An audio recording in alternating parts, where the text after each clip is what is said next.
तो वाइट से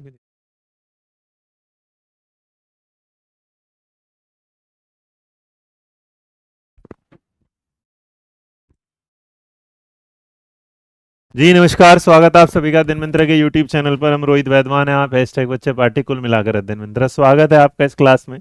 और जहां इस क्लास में आपका स्वागत है तो आराम से तसल्ली से एक नई खुशखबरी के साथ कि केंद्रीय विद्यालय और नवोदय विद्यालय ने अपने नियम बदले हैं नए रिक्रूटमेंट रूल्स के।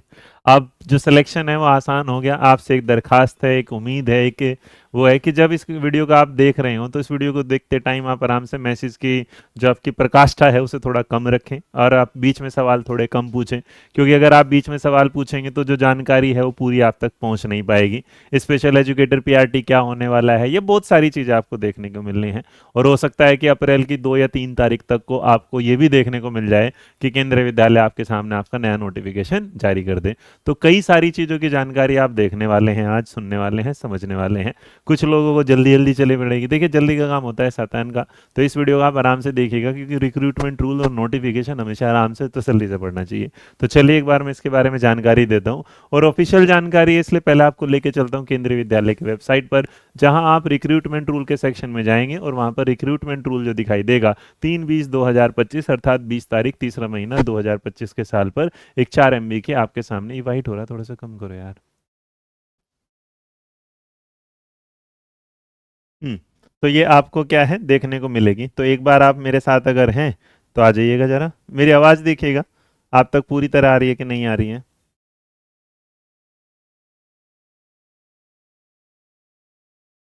डन। तो हमने इसका वो कर दिया गड़बड़, चलो कोई भी है, छोड़ दो अभी। तो ये जो आपके सामने डॉक्यूमेंट सेम तरीके से अगर ये आप देखेंगे तो ये रिक्रूटमेंट रूल आपको देखने को मिलेगा। आपके एनवीएस के रिक्रूटमेंट रूल जो है वो भी रिवाइज्ड है, नोटिफिकेशन यहाँ पर आपके सामने दिख जाएगा। तो दोनों पीडीएफ को मैं आपको आराम से समझा देता हूँ। पीडीएफ थोड़ी सी बड़ी होगी, तो इसको समझने के लिए आपको थोड़ा सा मुझे क्या देना पड़ेगा, समय भी देना पड़ेगा। और अगर समय देना पड़ेगा, नहीं भी दोगे तब भी भैया अब क्या करें, ले तो लेंगे हम आपसे समय, है कि नहीं। इसको खोल देते हैं और ये पीडीएफ खुलेगा यहाँ कुछ इस तरह। ये चलिए, तो ये है 20 तारीख तीसरा महीना 2025 जब ये आपके सामने आती है। और जब ये आपके सामने आती है तो यहाँ पर आते आते रिक्रूटमेंट टूल में क्या है, डिस्ट्रीब्यूशन गया, हर जगह अलग अलग फाइलें पहुंची और उसके बाद इसमें बताया गया कि कार्यालय में मौजूदा जो नियम है भर्ती के, उनको आप क्या करें, माननीय शिक्षा मंत्री भारत सरकार एवं अध्यक्ष केंद्रीय विद्यालय संगठन द्वारा अनुमोदित शैक्षिक और गैर शैक्षिक पदों के लिए कुछ नियम सूचनाएं जारी की गई हैं, जिस पर आपके सामने यहाँ जी। अब क्योंकि टीजीटी में भी सब्जेक्ट का कॉम्बिनेशन भी कुछ बदला है, तो सारी चीजें बदली हैं। धीरे धीरे धीरे मैं आपके सामने ये दिखाना चलता हूँ, जिसमें आपकी जो थ्योरी गई किस किस के पास गई उसको छोड़ देते हैं। अब नेम ऑफ जो पोस्ट है उसमें असिस्टेंट कमिश्नर का क्या है, principal, vice principal, PGT computer science, PGT Hindi English, PGT जो है फिर आपके सामने math physics chemistry biology, TGT Hindi Sanskrit English है, टीजीटी मैथ सोशल से इस तरह, आर्ट एजुकेशन है, वर्क एक्सपीरियंस है, टीजीटी का फिजिकल हेल्थ एजुकेशन का। मतलब जो जो आपको सामने आ रहे हैं, पहले तो ये कहना चाहते हैं कि जो रूल बदला है वो इसी में बदला है। बाकी हेड मास्टर के बदले हैं, पीआरटी म्यूजिक के, primary teacher, special education PRT, एक नया सेक्शन आपको देखने को मिलेगा। और साथ साथ जब आप कुछ नॉन टीचिंग पोस्ट भी हैं जिसमें भी बीएड का दर्जा बढ़ गया है। तो अब क्या होगा कि बीएड का जो दर्जा है वो बढ़ रहा है। और एक बात आप मान के चलेगा कि जैसे अभी कुछ दिनों पहले कुछ आपने वीडियो देखी होगी कि जो पेपर है वो टायर 1 टायर 2 टायर 3 में हो सकता है ऐसा कुछ आया हुआ। तो मैं बताऊं ऐसी अभी कोई संभावना दी गई थी, पर वो रिजेक्शन के तौर पर दी गई, क्योंकि ये पॉसिबल नहीं हो सकता। इसलिए वहां इंटरव्यू तक ही उसे क्या है सामने रखे जाएंगे। और ये आपको वैकेंसी भी शायद 2 या 3 अप्रैल के आसपास आपको देखने को मिल जाए। उसके बाद जो रूल बदले हैं यहाँ आप पूरा देखेंगे तो सारे प्राइवेट बहुत सारे सेक्शंस में हैं। लेकिन यहाँ जो सबसे बड़ी बात है कि पूरा इस फाइल को पढ़ोगे तो पूरी जो फाइल है वो 66 पेजों में, कितने में, 66 पेजेस में है।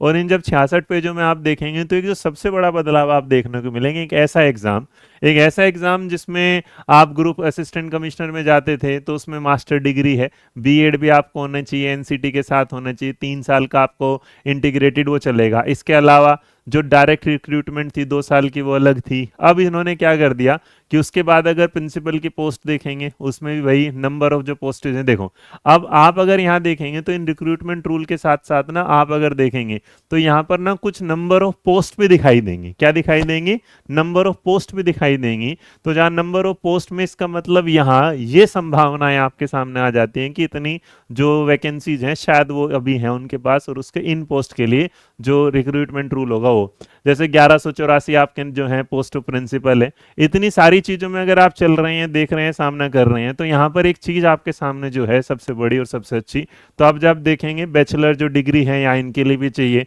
तो एक जो एग्जाम है यहाँ जिस पर आपकी सबसे ज्यादा नजरें हैं, उस नजरों में ना आपके सामने असिस्टेंट एजुकेशनल ऑफिसर, मैं उस पर बात नहीं कर रहा अभी, वहां करते टाइम, तो एक कंप्यूटर से देखिए पोस्ट ग्रेजुएट टीचर, तो जितने भी लोग पीजीटी के लिए जाते थे कंप्यूटर साइंस के लिए, तो पीजीटी कंप्यूटर साइंस के लिए अगर आप जाते हैं, तो पीजीटी कंप्यूटर साइंस में अब क्या हो गया कि यहाँ पर नंबर ऑफ जो पोस्ट हैं वो लगभग 2024-25 में 1196 के आसपास दिखाई दे रहा है, और 1196 में इसमें क्या होगा लेवल बी का पे स्केल वो होगा यहाँ। तो एजुकेशनल उसमें अगर आप जाएंगे, तो एजुकेशनल उसमें आपने ठीक है क्योंकि पीजीटी जा रहे हो तो आपको उससे रिलेटेड एमएससी कंप्यूटर साइंस तो चाहिए ही चाहिए, बट इन्होंने कहा कि भैया ऐसा है क्योंकि बीएड का दर्जा हम इतना बढ़ा दे रहे हैं कि अब से जो आपके सामने हमारा ये आता है कंप्यूटर साइंस, तो कंप्यूटर साइंस में आपको BEd degree from NCT recognise with at least 50% marks. इसका मतलब ये बात है कि जो आपका कंप्यूटर साइंस है,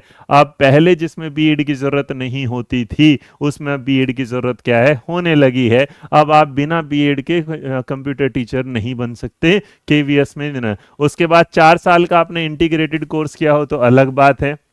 इसके अलावा 2 ईयर का जो डायरेक्ट आपको रिक्रूट करेंगे, पीरियड ऑफ प्रोबेशन जो होता है 2 साल का, वो एज इट इज इन्होंने रखा है। अब उसके बाद अगर आप देखेंगे पीजीटी हिंदी में, तो पीजीटी हिंदी में भी अगर आप देखेंगे तो इंग्लिश में 1300 के आसपास, पीजीटी हिंदी में 1100 के आसपास नंबर ऑफ पोस्ट हैं जो डिपेंड करते हैं, डिपेंडिंग ऑन वर्क है।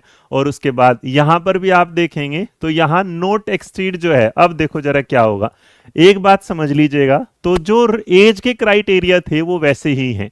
एज के क्राइटेरिया में जैसे पहले आप देखते 30, 35, 40, उसके बाद रिलैक्सेशन होता है 5 साल का, वो इन्होंने एज इट इज रखा है थोड़ा सा, क्योंकि इस बीच में हो सकता है आपको 8th पे कमीशन मिलने लगे, वो अलग है। इसके इसेंशियल पार्ट में मास्टर डिग्री जो है एटलीस्ट आना, और पीजीटी इंग्लिश के लिए जो होगा, तो जहां मास्टर डिग्री है तो आपने provide the candidate has study जो सब्जेक्ट है ग्रेजुएशन। मतलब यहां एक चीज आ गई कि मान लीजिएगा कोई बच्चा ऐसा है जो पीजीटी इंग्लिश करना चाहता है, तो जो पीजीटी इंग्लिश करना चाहता है उसे अब क्या करना पड़ेगा, तो पीजीटी इंग्लिश में फॉर्म तो भर दे, लेकिन इस बात को ध्यान में रखे कि उसने अपने ग्रेजुएशन में, अर्थात उसने अपने बीए में इंग्लिश को एज ए सब्जेक्ट पढ़ा होगा। तो इसका मतलब अगर आपने बीए में इंग्लिश पढ़ा है, आपने एमए में इंग्लिश पढ़ा है, तब आप जा सकते हैं। आपने बीए में इंग्लिश नहीं पढ़ा है, आपने एमए इंग्लिश पढ़ लिया था, तो पहले इंग्लिश वहां चल रहा था, बट इन्होंने कहा नहीं, हमें आपसे बीएड उसमें भी इंग्लिश चाहिए, आपके बीए में भी, और हमें आपसे किस में चाहिए, आपके मास्टर्स में भी चाहिए यहाँ। उसके बाद जो बीएड डिग्री है वो चाहिए ही चाहिए 50% वाली, उसमें कोई चेंजेस नहीं है। यहाँ पर नीचे अगर आप जाएंगे तो आपके सामने हिंदी इंग्लिश मीडियम वो सारा एज इट इज है। आपके पास एक्सपीरियंस एज अगर टीजीटी तो बढ़िया है। एजुकेशनल क्वालिफिकेशन इसमें चाहिए, उसमें एज का ऐसा कुछ नहीं है। और भाई आपके सामने डिपार्टमेंटल की जो सीटें हैं वो अलग हैं, उसको हम लेके चलते हैं अलग से। सेम तरीके से अगर आप और जा रहे हैं मैथ फिजिक्स केमिस्ट्री, यहाँ पर जो पीजीटी टीचर का होता था उसमें कई बार ना बहुत सारी दिक्कतें आती थी। तो पीजीटी में 1323 के आसपास, पीजीटी फिजिक्स में 1402 के आसपास, पीजीटी बायोलॉजी, तो वैकेंसी में इस पे हम एक नई वीडियो बाद में डिस्कस करेंगे जहां पर आपके सामने होता है यहाँ। तो उसके बाद सारी चीजें आती हैं यहाँ। पोस्ट जो है नॉन सिलेक्शन जो सिलेक्शन वाला होगा उसमें भी 40 साल 5 साल का रिलैक्सेशन होना चाहिए, पोस्ट ग्रेजुएट होना चाहिए। फिजिक्स के कंसर्न में कहना चाहता है कि पीजीटी फिजिक्स वो है कि इफ कंसर्न सब्जेक्ट और any specialisation is concern subject provide like candidate has study concern subject in graduation level also. तो इन शॉर्ट में अगर आपके सामने एक चीज रखूं तो आपको समझना होगा कि जो भी पीजीटी टीचर जाएगा उसने वो सब्जेक्ट अपने ग्रेजुएशन में पढ़ा हो। अगर उसके ग्रेजुएशन में वो सब्जेक्ट पढ़ा हुआ है तो ठीक है, अदरवाइज वो पीजीटी के लिए नहीं। तो आसान है, मतलब ये चीजें अच्छी हैं क्योंकि भैया आप अगर मास्टर्स के लिए जा रहे हैं तो आपको ऑब्वियस सी बात है वो सब्जेक्ट आपने पढ़ा होना चाहिए आपके ग्रेजुएशन में। इस दौरान अगर आपकी जो लालसा है, इच्छाएं हैं, वो अदर सब्जेक्ट की तरफ चलती है तो पीजीटी फिर भी आसान हो जाता है, लेकिन कंफ्यूजन आती है आपको टीजीटी सब्जेक्ट के साथ। तो चलिए एक बार टीजीटी की तरफ चलते हैं जहां पर ट्रेन ग्रेजुएट टीचर आता है। तो यहाँ आपके सामने नंबर ऑफ पोस्ट क्या है, ज़्यादा देखने को मिलते हैं, खाली जो सीटें हैं वो दिख रही हैं यहाँ पर जिसे बता रहे हैं। क्लासिफिकेशन हुआ है, अब इसमें वो 35 साल ही है, एज लिमिट जो है 5 साल का रिलैक्सेशन होगा, ये वाली भी बात कर दिया, और एप्लीकेबल होगा एक्स सर्विसमैन जो भी है वो आपको ऐसे ही मिल जाएगा, ठीक है, जो पहले मिल रहा था। इसेंशियल में क्या है कि भाई अगर आप देखें तो आपने bachelor honours recognise 50% concern subject में क्या होगा, और आपने क्या हो बीएड डिग्री का एनसीटी से किया हो वो भी चलेगा, बाकी सारी ग्रेजुएशन कंसर्न सब्जेक्ट में एटलीस्ट 50% 1 ईयर का आपने स्पेशल एजुकेशन वाला हो। तो सीटेट इसके लिए बड़ा जरूरी है, सीटेट वाला आपका पोस्ट होना चाहिए। अब देखो सबसे बड़ी बात है कि आप अगर पोस्ट के लिए जाते हैं, मान लीजिएगा हिंदी के लिए चुन रहे हैं, तो हिंदी को आपने 3 साल पढ़ा हो या 5 सेमेस्टर पढ़ा हो, सेम तरीके से इंग्लिश को आपने 3 साल पढ़ा हो, 5 सब्जेक्ट वो हो रहा, संस्कृत को आपने 3 साल, और ये पहले क्या होता था कि इस केस में क्या है कि आपने हिंदी के साथ ये पढ़ा हो, इसके साथ ये पढ़ा हो, इसके साथ ये पढ़ा था। तो अब बिल्कुल डायरेक्ट है कि भैया अगर टीजीटी हिंदी बनना चाहते हो 3 साल पढ़ाओ, 5 सेमेस्टर पढ़ाओ, बात खत्म, इससे अलावा और कोई पूछनी नहीं है। तो टीजीटी थोड़ा सा क्या हो जाता है, अपना आसान हो जाता है। सेम तरीके से अगर training to be undergone a person a BEd special education qualification shall undergo after appointment NNCT recognisation जो होगा, वो आप एक प्रोग्राम जो देते हैं उसमें आपका एक्सपीरियंस वो होना चाहिए, वो मान लेंगे, उसमें कोई नहीं है, इसके और कोई नहीं, सीटेट का पेपर 2 पास होना चाहिए आपके सामने। ये बिल्कुल सवाल ना कई बार आता था कि यार हम ना जो मैथ के टीचर बनते हैं टीजीटी, तो केवीएस ना हमेशा सबसे बड़ा पंगा डालता था किस चीज़ के साथ, कि वो जो एसएसटी टीचर बनते थे कि हिस्ट्री ज्योग्राफी का कॉम्बिनेशन होना चाहिए, उसके साथ जब साइंस वाला वो कॉम्बिनेशन हो, तो उस कॉम्बिनेशन को इन्होंने थोड़ा सा क्या कर दिया है, किस तरीके से, तो समझो जरा। इन्होंने कहा भाई हमारे लिए क्या होगा कि अगर आप टीजीटी बनना चाहते हो, वो बीएड होना चाहिए, सीटेट 2 होना चाहिए, वो तो आपका बिल्कुल है, लेकिन अगर आपके सामने इसमें आते हैं तो यहां जब आएंगे अब मैथ कौन कौन कर सकता है, तो मैथ का ये है कि अगर आपने पहले क्या था, बड़ी दिक्कत थी, तो mathematics as elective main subject एट लीस्ट 3 इयर्स, मतलब अगर आपने मैथ को 3 साल पढ़ा है तो बढ़िया है, फिजिक्स एट लीस्ट आपने क्या है 1 साल या 2 सेमेस्टर पढ़ी हो, और 1 out of chemistry, electronics, computer science, statics at least 1 year any 2। तो ये इतना आसान हो गया कि कई बार जो दिल्ली का कोर्स होता था उसमें बड़ी दिक्कतें हो जाती थी कि आप 3 साल नहीं पढ़ते थे।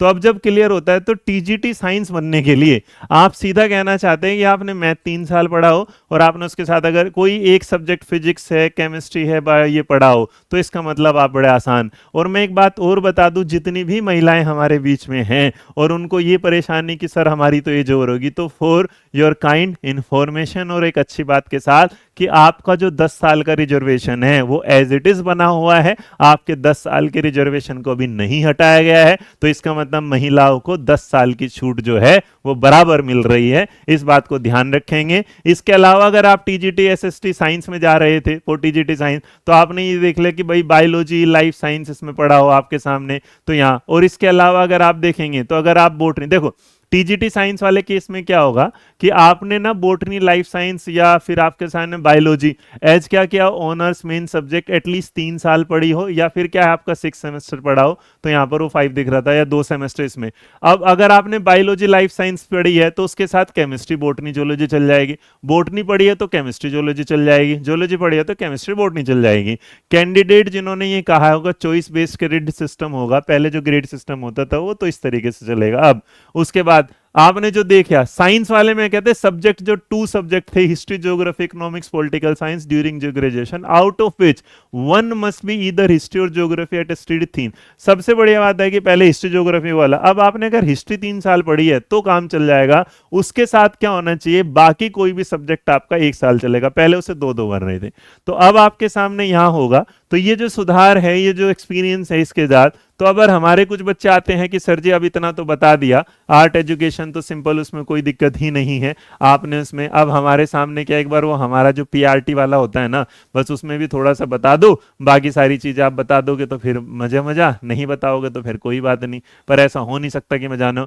अब आता है पोस्ट ऑफ स्पेशल टीजीटी वाले, तो स्पेशल एजुकेटर में जो टीजीटी हैं उनके लिए जो जरूरत है, स्पेशल में ये कह रहे हैं क्योंकि 493 जो पोस्ट आपने देखी थी 900 वाली, उसके साथ अगर देखेंगे तो यहाँ ओवरलोड बाद में देखे जाएंगे। इसमें क्या 35 साल से ऊपर नहीं होना चाहिए, ग्रेजुएशन डिग्री, उसके बाद आपके सामने बीएड स्पेशल एजुकेशन 50% के साथ, जर्नल ये वाला सारी चीजें, पीजी डिप्लोमा बीए बीएड ये सारी चीजें होंगी। और इसमें क्या है, आपका सीटेट का जो पेपर है वो भी आपका पास होना चाहिए, पेपर 2 वाला, ये याद रखना। प्रोबेशन पीरियड 2 साल का वो वैसे चलेगा, इसमें कोई दिक्कत नहीं। तो इसका मतलब स्पेशल एजुकेशन के भी क्लियर है। बाकी हेड मास्टर के जो है उसमें ऐसा कोई नई चीज है नहीं, वो आप कर लेंगे। प्राइमरी जो टीचर आते हैं म्यूजिक में, वहां पर भी उनकी जो बेसिक चीजें हैं वो सही है, आपके पास डिप्लोमा और ये सारी चीजें होनी चाहिए। एक बार हम प्राइमरी टीचर पर चलते हैं। पीआरटी टीचर जिनके हिसाब से नंबर ऑफ जो पोस्ट है वो 16,182, हाँ, तो जो नंबर ऑफ पोस्ट ये कह रहे हैं कि 2024-25 तक है, वो 16,182 हैं, जो डिपेंड करते हैं वर्कलोड पर कि भाई कितने आपके पास हैं कितने नहीं है, जरूरत इतनी है हमारे पास यहाँ।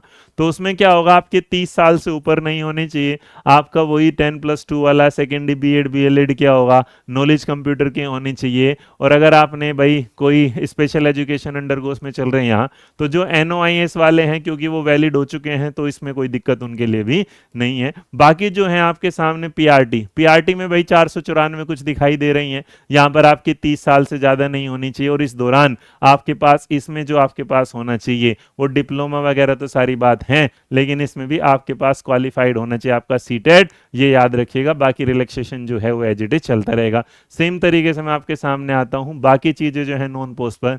तो अगर आप नवोदय विद्यालय के साथ चलते हैं, अब यही चीज अगर आप नवोदय विद्यालय के साथ चलते हैं, तो नवोदय विद्यालयों ने भी इसमें बदलाव करते करते, तो अगर नंबर ऑफ जो पोस्ट क्लासिफिकेशन पे स्केल जो है सारा, मेथड जो है रिक्रूटमेंट वाला 5 साल का, अपर एज वाला, इतना रिलैक्सेशन वाला, नवोदय में क्या क्या दे रहे हैं आप, in order female candidate apply to teaching, जो ये रहा, देखो ये रहा क्या लिखा है। अगर किसी को ये था कि भाई यहाँ पर इन्होंने बड़े प्यारे उसमें और वहां पर भी बाद में कि in order to encourage more female candidate apply for teaching join in jobs in NVS, the upper limit case जो female candidate apply for teaching post Vidyalaya would be extended by 10 year while deciding their eligibility.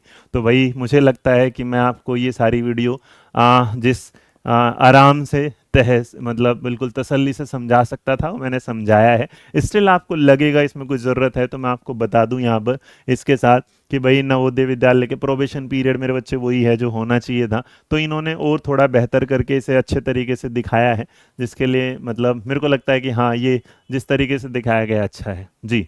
तो अब किसी को कोई सवाल, हाँ इससे related एक चीज़ और बता दूं, क्योंकि आप अगर हमारे साथ जुड़े हैं तो हमारा जो भाई 20 तारीख, क्योंकि आज आखिरी तारीख है, तो इस एक्सटेंडेड जो रहेगा ये कल, तो आपके लिए जो केवीएस और एनवीएस के जो टीजीटी बैच थे उनके प्राइस बिल्कुल भी नहीं बढ़ाए जा रहे हैं। एनवीएस का टीजीटी प्राइस जो जनरल पेपर 119 है, उसके अलावा अगर आप देखेंगे यहाँ पर टीजीटी पेपर 1999, यहाँ पूरा एज इट इज ही रहने वाला है। और साथ साथ में केंद्रीय विद्यालय का जो पीआरटी बैच है वो 1199 है, कंप्लीट पीआरटी पेपर 1499 है, 1999 टीजीटी है और 2499 आपका। तो ये लास्ट डे 20 तारीख तक चलेगा यहाँ। किसी को अब कुछ भी पूछना हो तो आप पूछ सकते हैं बिल्कुल बिंदास तरीके से।